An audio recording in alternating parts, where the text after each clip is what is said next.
you really have a very limited number of options for what u could be equal to.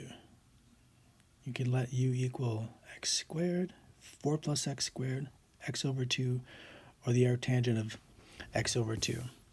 And for all of those, when you consider what is the derivative of that, you'll see that this is our only option.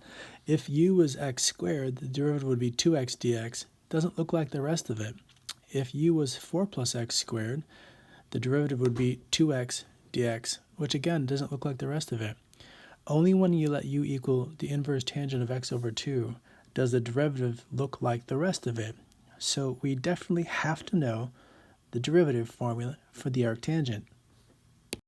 The derivative of the arctangent of u is 1 over 1 plus u squared. And if u is a function of x, then don't forget the chain rule. All right, so du here is 1 over 1 plus this quantity squared multiplied by the derivative of the inside function, which is a half. That was equal to du dx, so du is equal to that dx. All right, let's simplify this a little bit. Getting rid of this denominator by multiplying by 1 in the form of 4 over 4 gives us 4 on top, divided by the 2 on the bottom, which is a 2 dx on top. And the 4 on the bottom distributed is 4 plus x squared.